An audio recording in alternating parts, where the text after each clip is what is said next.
Alhamdulillah wassalatu wassalamu ala Rasulillah wa ala alihi wa sahbihi wa man wala. La haula wa la quwwata illa billah. Amma ba'd. Baik, kita lanjutkan pembahasan seputar al-ain ya. Pada kesempatan sebelumnya kita sudah sebutkan tentang ain, yaitu pengaruh pandangan mata yang jahat, dan itu bisa berpengaruh terhadap orang besar, anak kecil, hewan, maupun harta benda yang kita miliki. Nah, wabil khusus pada kesempatan ini kita akan kaitkan dengan masalah ain terhadap anak dan pengaruhnya terhadap anak ya. Kenapa ini perlu kita sampaikan? Ini sebagai nasihat untuk kita semuanya, bahwa banyak di antara kita yang katakanlah dikaruniai anak misalkan, sering diposting, kemudian dipakai menjadi foto profil di media sosial dan semacamnya. Ini tentunya harus menjadi perhatian bersama supaya perbuatan kita sebagai orang tua tidak menyebabkan keburukan kepada anak-anak kita ya. Yang jelas bahwa ain itu ada, pengaruh mata jahat ada, dan harus itu kita yakini, tidak boleh kita ingkari. Ini masih terkait ain ya. Terkadang orang tidak sengaja, dia hanya terkagum, atau dia kemudian memang ada kedengkian di dalam dirinya, kemudian muncul ain. Ini bisa mempengaruhi atau menimbulkan pengaruh yang buruk kepada orang yang dilihatnya, termasuk kepada anak-anak. Nah, ini belum yang dengan sengaja dilakukan, seperti sihir, seperti pelet dan semacamnya. Ini baru ain ya. Nah, nanti kalau ada sihir itu lebih berat lagi ya, bagaimana kita melepaskan dari sihir itu. Baik, pada kesempatan ini kita akan lakukan ataupun kita bahas, yaitu bagaimana kita mencegah diri supaya tidak terkena ain ya, khususnya kepada anak-anak, supaya ain itu tidak mengenai anak-anak. Kita bagi menjadi dua. Yang pertama adalah sebelum ain itu menimpa. Itu yang pertama, artinya tindakan preventif, pencegahan. Yang kedua, ketika ain itu menimpa anak kita, apa yang kita lakukan? Yang pertama, tindakan preventif supaya ain itu tidak mengenai anak kita adalah yang pertama, kita sebagai orang tua.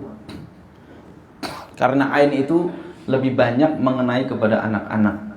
Karena anak-anak itu belum bisa menjaga dirinya sendiri, masih lemah. Ya, berbeda dengan orang dewasa. Maka sebagai orang tua, tindakan yang harus dilakukan adalah yang pertama, ajak anak itu harus berada dalam suasana takwa kepada Allah, suasana ketaatan kepada Allah. Jadi buatlah rumah dalam kondisi rumah yang agamis, rumah yang penuh dengan ketaatan kepada Allah, dengan bacaan Quran, dengan zikir-zikir kepada Allah, itu di dalam rumah. Artinya orang tua itu harus memberikan penjagaan kepada anaknya, yaitu dengan perbuatan soleh dirinya. Silahkan dibuka di dalam surat Al-Kahfi itu, bagaimana dua anak yatim itu memiliki harta dari orang tua, warisan dari orang tua, masih kecil, tapi harta itu terjaga dengan baik. Tidak ada maling yang mengambilnya, tidak ada kerusakan, bencana dan semacamnya. Allah jaga itu. Apa di antara wasilahnya? Wa kana abuhuma sholihah. Orang tuanya itu orang yang soleh. Maka kita sebagai orang tua, ayah, ibu, bapak, ibu, itu harus menjaga dirinya dalam ketaatan kepada Allah. Sholat 5 waktunya tidak boleh tertinggal. Jamaahnya yang laki-laki kalau bisa jangan sampai tertinggal di masjid. Karena itu juga melatih kedisiplinan kita. Lalu kemudian amal soleh yang lainnya, yaitu intinya Jaga diri kita sebagai orang tua, sebagai ayah, sebagai ibu, takwa kepada Allah Subhanahu wa ta'ala. Yang kedua, yaitu kita memohonkan perlindungan kepada Allah untuk anak-anak kita, yaitu dengan doa. Dengan doa. Harus kita pahami bahwa anak itu ada yang dia sudah bisa berbicara usia 3 tahun, 4 tahun, 5 tahun, tapi mereka juga masih lemah. Atau di bawah itu 2 tahun, 1 tahun, usia bulanan, 6 bulan, 4 bulan. Maka yang pertama itu kita memohonkan perlindungan kepada Allah dari segala keburukan. Ini sebagaimana hadis yang diriwayatkan oleh Imam Al-Hakim di dalam kitabnya Al-Mustadrak. Nabi SAW bersabda, "Ista'idhu billahi ta'ala minal ain, fa innal aina haqqun." Mohonlah perlindungan kepada Allah dari penyakit ain, pengaruh mata jahat, karena sesungguhnya ain itu benar adanya. Lalu bagaimana caranya kita berlindung? Disebutkan di dalam riwayat Imam Bukhari bagaimana Nabi SAW memberikan contoh kepada kita, yaitu kana Nabi SAW yu'awwidhu al-Hasan wal Husain. Hasan dan Husain cucunya. Cucunya itu dimohonkan perlindungan kepada Allah untuk keduanya. Dan Nabi SAW ini melakukan hal itu karena dulu Nabi Ibrahim pun melakukan demikian kepada putranya, yaitu Nabi Ismail dan Nabi Ishak. Inna abakuma kana yu'awwidhu biha Ismail wa Ishak. Apa bentuk perlindungannya ataupun bacaannya itu? A'udzu bikalimatillahi tammah min kulli syaitanin wa hammatin wa min kulli ainin lammatin. Jadi secara khusus di situ disebutkan ada ainun lamah. Hadis riwayat Imam Bukhari. Aku berlindung kepada Allah, aku berlindung dengan kalimat-kalimat Allah yang sempurna dari segala kejahatan setan, wahammatin, dan dari segala hewan yang dia berbisa, dan min kulli ainin lamatin, dan dari segala kejahatan ataupun keburukan mata yang jahat, mata ain itu. Nah, ini silakan dihafalkan, nanti bisa dicari ataupun beli buku kutab, itu buku saku yang berisikan zikir dan doa, adkarur, zikir-zikir dan doa. Di situ biasanya yang ditulis oleh Sa'id Al-Qahtani, itu ada buku saku itu di situ cukup lengkap. Di antaranya silakan di bab ini, ya, berlindung dari ain, maka hafalkan itu. A'udzu bikalimatillahi tammah, a'udzu bikalimatillahi tammah min kulli syaitanin wa hammatin wa min kulli ainin lammatin. Kalau kita tidak hafal ini, maka bacakan perlindungan secara umum. Sebagaimana suatu ketika, sebagaimana yang diriwayatkan oleh Imam Abu Dawud dari Abu Hurairah radhiyallahu anhu, suatu ketika Nabi SAW itu ada orang yang datang kepada beliau dalam keadaan tangannya itu tersengat oleh kalajengking. Jadi hewan berbisa, kalajengking. Lalu kemudian Nabi bersabda, "Lau qala a'udzu bikalimatillahi tammah min syarri ma khalaq lam tadurruhu." Andai dia mengatakan aku berlindung kepada Allah, a'udzu bikalimatillahi tammah, aku berlindung dengan kalimat-kalimat Allah yang sempurna, min syarri ma khalaq, dari segala kejahatan, keburukan yang Allah ciptakan, maka dia kalajengking itu tidak akan mempengaruhi dirinya. Jadi ini sebagai bentuk perlindungan, ya Bapak Ibu sekalian, tindakan preventif dari kita, pencegahan seperti itu. Tapi itu bukan mantra yang harus dicoba-coba, ya. Tidak boleh.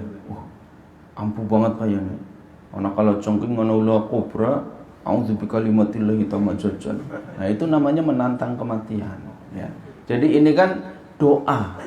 Doa itu kan Allah mengabulkan bagaimana kondisi hambanya, akan melihat bagaimana keadaan hatinya, apakah doa itu terhalang oleh kemaksiatan dia atau tidak. Maka ini harus juga dilakukan tindakan-tindakan itu, langkah-langkah itu, supaya doa itu semakin mustajab di hadapan Allah Subhanahu wa taala.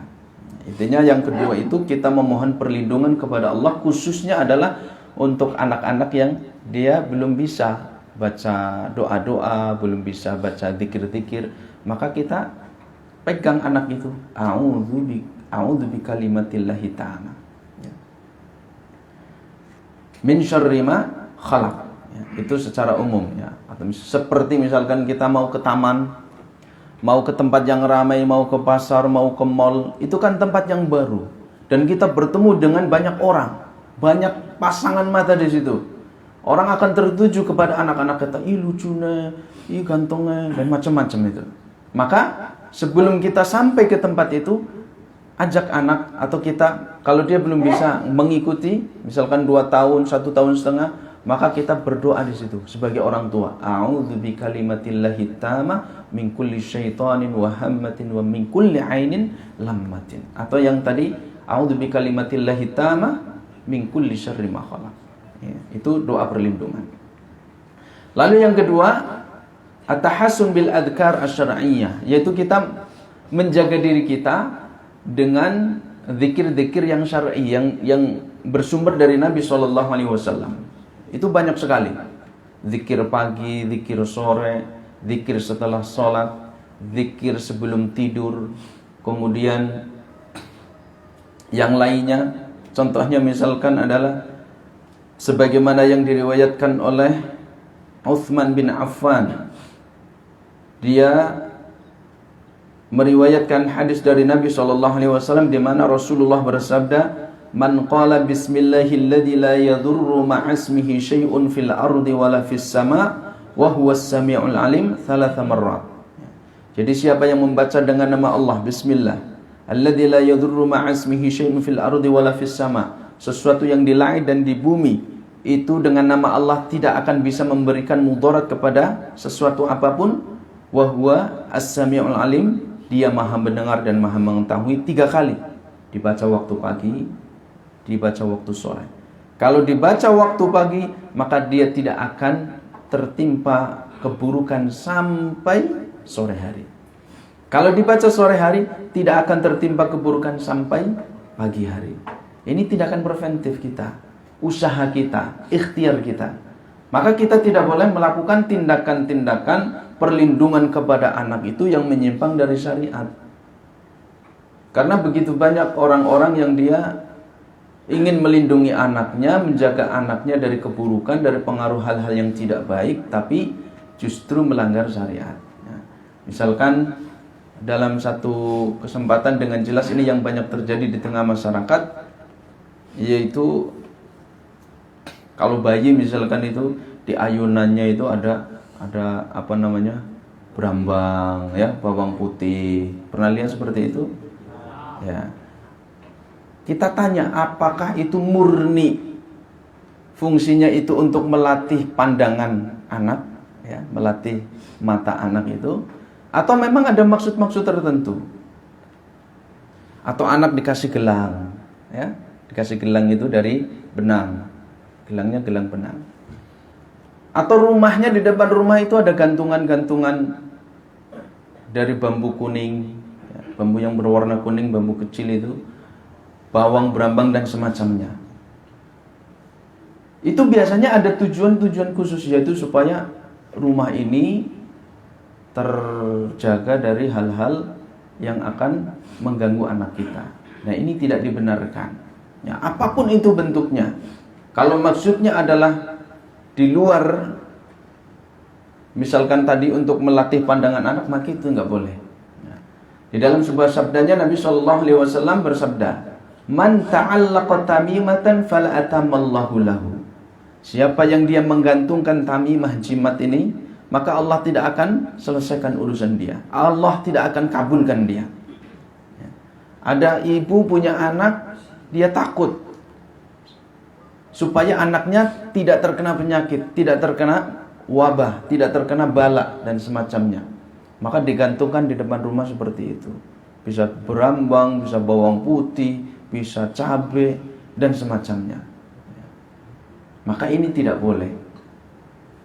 Ataupun yang dikalungkan, ini tidak boleh. Maka siapa yang melakukan ini, Allah tidak akan kabulkan dia. Allah tidak akan selesaikan urusannya. Wa man ta'allaqa wada'atan fala wada'allahu lahu. Riwayat Imam Ahmad. Dan siapa yang dia menggantungkan wada'ah itu kalau di negeri Arab itu semacam kerang. Kulit kerang itu yang diyakini oleh orang-orang Arab jahiliyah itu bisa menangkal penyakit. Nah, ini tidak boleh dilakukan. Ya menggantungkan apa sajalah. Saya pernah lihat di mobil itu, di belakang mobil ada gantungan-gantungan isinya apa, itu tidak boleh. Ada pemain bola supaya kakinya itu keras, sudah pakai kalung di sini. Ya. Di kampung saya ada.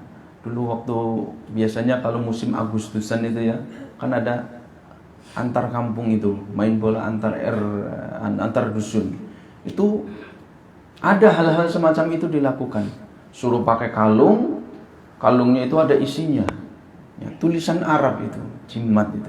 Itu tidak boleh. Ya. Maka jangan hal itu dilakukan.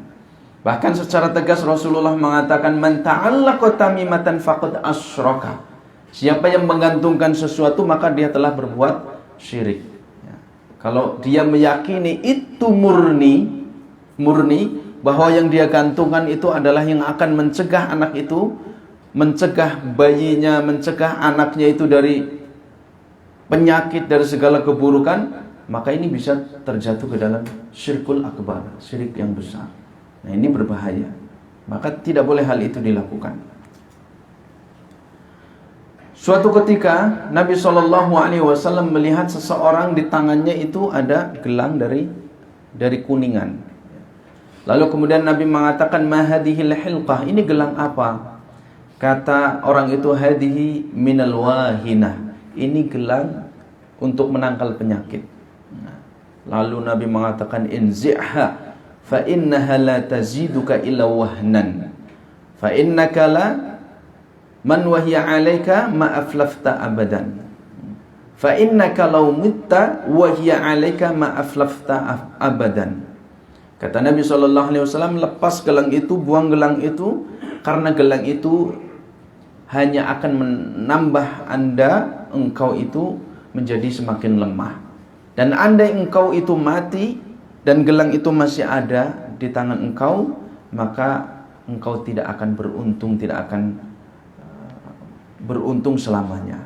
Nah, ini peringatan dari Nabi SAW bahwa kita itu tidak boleh melakukan hal-hal perlindungan kepada anak-anak kita di luar apa yang telah digariskan oleh Rasulullah SAW. Jadi hal-hal yang melanggar syariat maka jangan dilakukan. Lalu kemudian yang keempat, yaitu tindakan preventif selanjutnya adalah dibuat sebisa mungkin anak itu jangan terlalu menarik ya, dandanannya. Dan ini ada benarnya apa yang terjadi di tengah-tengah masyarakat kita, dan itu ada asarnya.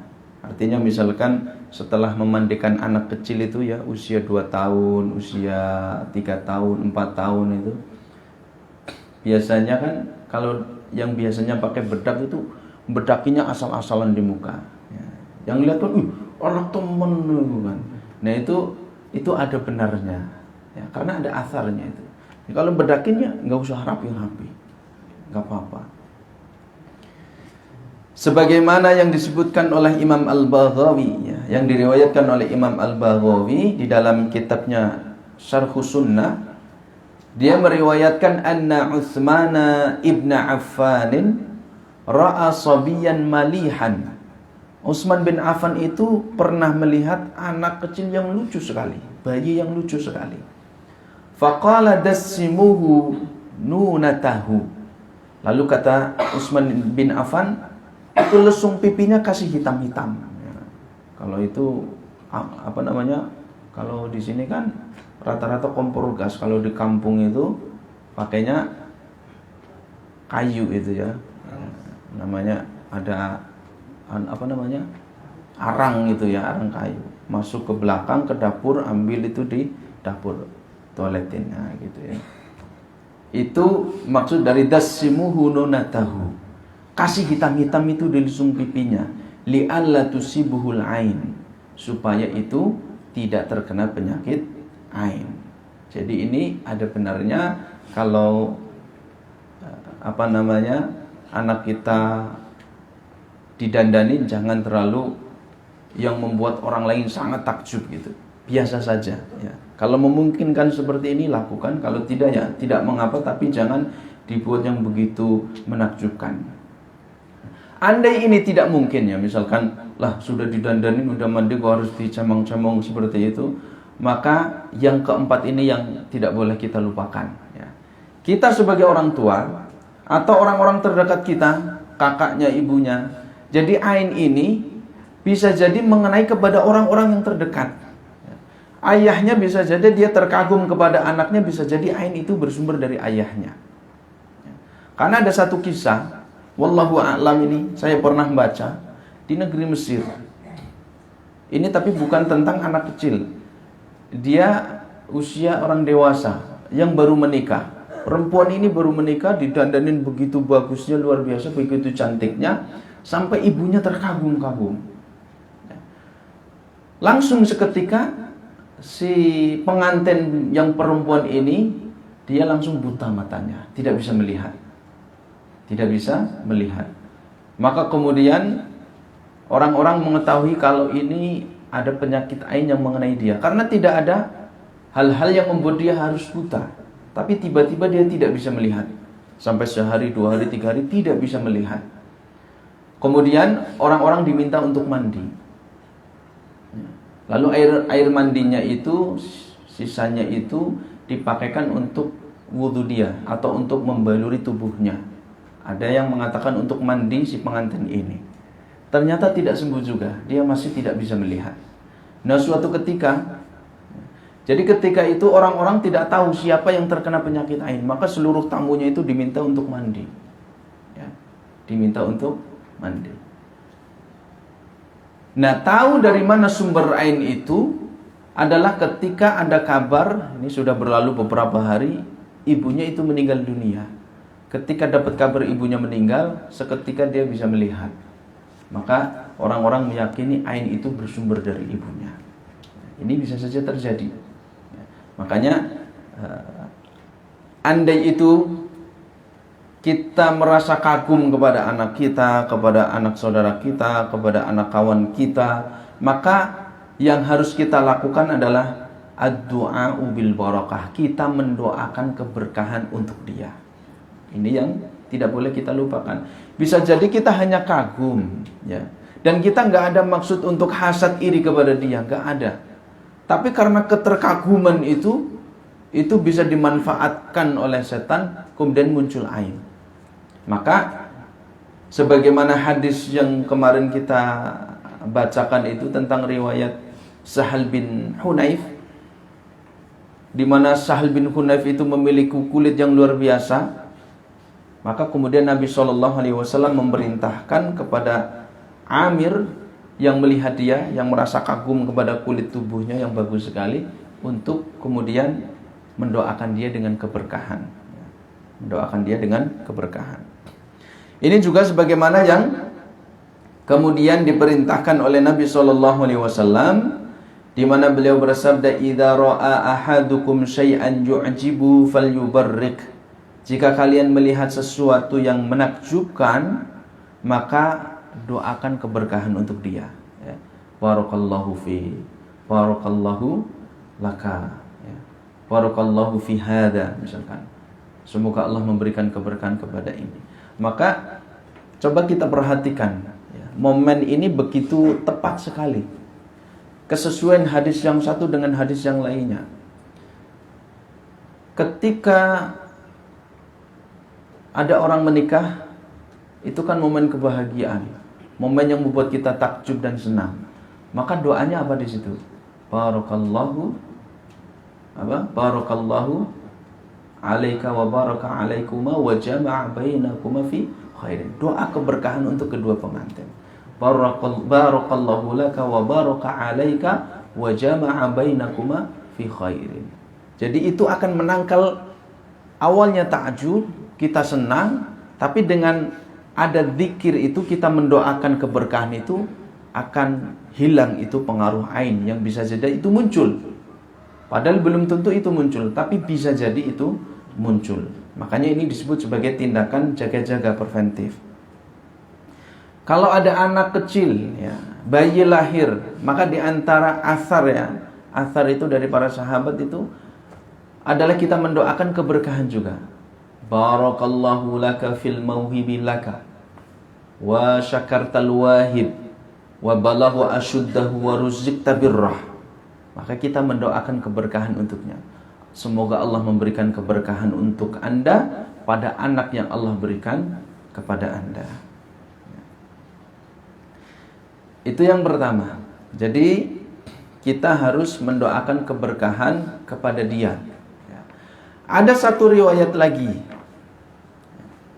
yaitu bagaimana supaya kita jaga-jaga. Belum tentu ain itu dari orang lain, tapi justru dari diri kita sendiri, mungkin sebagai orang tuanya, sebagai ayah dan ibunya. Maka kita lihat bagaimana firman Allah Subhanahu wa ta'ala yang mengisahkan tentang dua orang yang memiliki kebun di dalam surat Al-Kahfi itu. Ada orang kafir punya kebun, yang satu orang mukmin punya kebun. Tapi orang kafir ini dia begitu bangganya dengan kebun yang dia miliki. Ana aktsaru minka malan wa a'azzu nafar. Kebunku itu yang paling bagus. Aku punya harta yang paling banyak.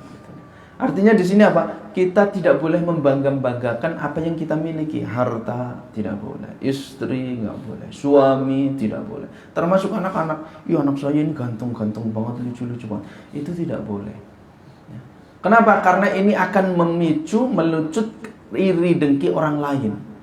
Sebagaimana orang kafir ini, dia merasa kebun kurmanya, kebun anggurnya paling banyak, paling besar. Dia mengatakan ana aktsaru minka malau wa a'azzu nafara, kepada orang yang mukmin tadi, yang punya kebun tapi kebunnya tidak sesubur, tidak sebesar milik orang kafir tadi. Maka kemudian orang mukmin ini dia menasehati kepada orang kafir tersebut, walaula iddakhalta jannataka qulta ma sya Allah la quwwata illa billah. Jadi dinasihati, andai engkau itu masuk ke kebunmu, maka bacalah Masya Allah. Dengan kehendak Allah semua ini terwujud. Dengan kehendak Allah anak saya ini bagus. Dengan kehendak Allah saya punya toko yang luar biasa. Dengan kehendak Allah rumah saya bagus. Dengan kehendak Allah kendaraan saya bagus. Maka baca itu, Masya Allah la quwwata illa billah. Tidak ada kekuatan dan pertolongan kecuali dari Allah Subhanahu wa ta'ala. Jadi ada dua caranya. Ya. Yang pertama, supaya tidak muncul ain dari diri kita itu, kita mendoakan keberkahan setiap kita melihat sesuatu yang takjub. Ada anak kecil, barakallahu fiik. Ya. Itu ada kebiasaan orang-orang Arab, khususnya ya, yang orang Islam, kaum muslimin di sana itu kalau ketemu orang, Masya Allah, barakallahu fiik, barakallahu fiik. Tidak keluar dari mulutnya kecuali barakallahu fiik, barakallahu fiik. Ketemu orang, Masya Allah ini kendaraannya zen, barakallahu fiik. Itu untuk apa? Untuk menangkal ain diantaranya. Bahkan saya membaca secara khusus, cuma saya searching di Google itu belum ketemu. Ya. Ada yang menyebutkan orang pergi ke Mesir, kebiasaan orang Mesir itu katanya di gedung-gedung yang besar itu tertulis Masya Allah la quwwata illa billah. Itu fungsinya ada sebagai bentuk wasilah dia memohon kepada Allah supaya terhindar dari ain. Karena ain ini bisa menimpa apa saja. Hewan, harta, gedung pun itu bisa hancur katanya. Jadi menjadi sebab. Ada suatu ketika yang menceritakan perempuan dia. Perempuan wajahnya cantik luar biasa, cantik jelita. Dia posting di media sosial. Ya. Sekarang berapa banyak perempuan-perempuan cantik seperti itu ya. Posting di media sosial, di Instagram dan semacamnya, endorse ya, produk-produk tertentu. Suatu ketika ada yang melihatnya, ini ada cerita seperti itu. Tapi ada benar adanya, wallahu alam betul atau tidaknya. Tapi kalau dikaitkan bisa jadi itu terjadi. Ada yang iri, ada yang kagum. Saking, masya Allah cantiknya gitu ya. Nah, kata Ibnul Qayyim atau Imam Ibnu Hajar al-Asqalani, saya lupa. Jadi ain itu muncul keterkaguman kepada seseorang tapi tanpa diiringi zikir. Jadi dia tak kagum tapi nggak diiringi zikir seperti masya Allah barakallahu fik. Maka kemudian dia melihat perempuan ini begitu luar biasa cantiknya, parasnya itu di foto-fotonya itu. Lalu kemudian apa yang terjadi? Perempuan itu kemudian naik motor dan ada baju yang nyangkut ke rodanya, kemudian dia jatuh. Ketika jatuh, mukanya itu mengenai aspal, kemudian cacat permanen. Tidak secantik seperti dulunya. Cacat permanen di mukanya itu. Maka ini menunjukkan kecelakaan itu bisa jadi muncul karena dia memasang foto-foto itu. Ada orang lain yang terkagum kepada dia atau iri kepada dia. Kagum namun tidak diiringi dengan zikir masya Allah, la quwata illa billah, barakallahu fi. Maka ini akan bisa memberikan pengaruh kepada dia, pengaruh buruk. Maka harus dijaga kita sebagai orang yang melihatnya. Mungkin bisa jadi ain itu sengaja atau tidak sengaja muncul dari kita. Tangkal ain itu dengan membaca masya Allah, la quwata illa billah. Ini yang dikatakan oleh Imam Ibnu Katsir. Jadi sebagian salaf itu ketika melihat sesuatu yang menakjubkan, baik itu hartanya, kendaraannya, kepada anak-anaknya, maka dia mengatakan masya Allah la quwata illa billah berdasarkan ayat tadi di dalam surat Al-Kahfi. Namun ada juga disebutkan riwayat dalam Imam Al-Baihaqi di dalam kitab Syu'abul Iman. Nabi SAW bersabda, ma an'amallahu ala abdin min ni'matin min ahlin aw malin aw waladin. Tidaklah seseorang dia mendapatkan nikmat dari Allah, baik itu di dalam keluarganya, artinya dia mungkin dikaruniai anak, au malin, atau dia mendapatkan nikmat mal, harta, misalkan rumah, bisa beli rumah, atau bisa beli motor, bisa beli kendaraan mobil, ataupun yang lainnya, bisa beli sawah, bisa beli kebun, au waladin, atau anak dan semacamnya. Fayaqulu, lalu dia kemudian membaca masya Allah la quwata illa billah. Semua ini adalah kehendak Allah, semua ini terwujud adalah atas kehendak Allah, tidak ada kekuatan melainkan dari Allah Subhanahu wa taala. Fayara fihi afatan dunal maut. Ya. Maka dia tidak akan melihat kerugian di dalamnya di bawah kematian. Artinya kalau kematian kan nggak mungkin, ya, nggak mungkin. Kematian itu sudah batas ajal manusia. Tapi di bawah kematian, misalkan kalau anak bisa jadi sakit, kalau harta bisa jadi berkurang, kalau kendaraan misalkan cacat, nyerempet dan semacamnya. Ini kalau kita membaca masya Allah la quwata illa billah. Ya, itu yang kita lakukan tatkala supaya kita tidak terkena penyakit ain pada anak-anak kita. Lalu kemudian andai ain itu terjadi, ya, saya bacakan sekilas saja. Ain itu terjadi. Tadi kan supaya ain itu tidak menimpa anak kita. Kalau ain itu terjadi, maka ada dua kondisi. Ada dua kondisi. Yang pertama yaitu idza urifa al-ain. Yang kedua wa idza lam yu'raf al-ain. Sumber ainnya itu kita tahu. Kalau tahu sumber ainnya, maka diminta untuk mandi. Itu yang pertama. Misalkan kayaknya ainnya itu bersumber dari ayahnya. Ayahnya dari tadi muji-muji anaknya ini terus kemudian anaknya tiba-tiba sakit. Maka ayahnya suruh mandi, sisa air mandinya itu dibalurkan atau dimandikan ke anaknya itu. Bisa dimandikan atau kemudian digosokkan ke tubuh anaknya. Sebagaimana kisah kemarin Sahal bin Hunayf. Itu yang pertama. Yang kedua, kalau mungkin dia nggak mau, misalkan sumber ainnya itu ayahnya yang menyebabkan dia ain, nggak mau untuk mandi, masa mandi gitu kan. Maka diperintahkan untuk wudhu. Nah, diperintahkan untuk wudhu. Padahal sebenarnya kalau diperintahkan untuk mandi itu harus dilakukan, karena ini sebagai kebaikan seorang muslim kepada muslim yang lainnya. Kalau tahu, oh ya airnya itu bersumber dari saya, maka kalau dia diminta untuk mandi, maka hendaklah dia mandi. Ya. Sebagaimana riwayat Ibnu Abbas, wa idastughsiltum faghsilu. Jika kalian diminta untuk mandi, maka mandilah. Karena ini untuk menolong dia yang sudah kena penyakit ain itu.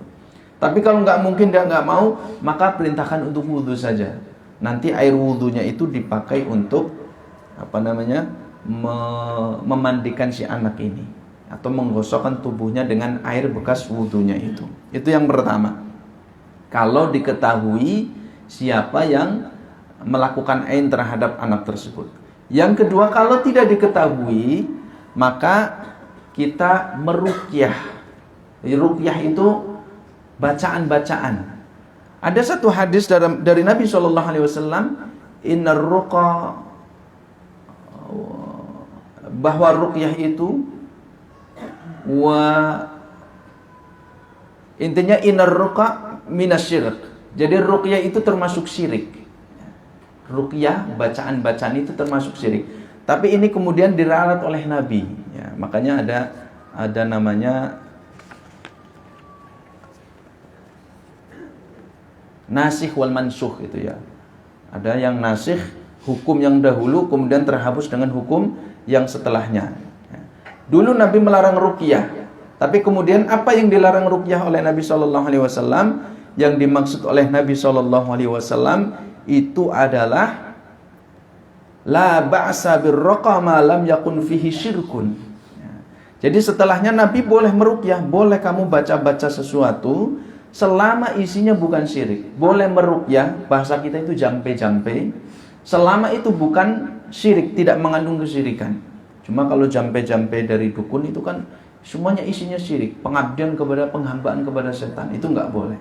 Jadi ruqyah yang syar'i itu adalah ruqyah bacaan-bacaan jampe-jampe yang bersumber dari Al-Quran dan hadis-hadis Nabi SAW, doa-doa dari Nabi.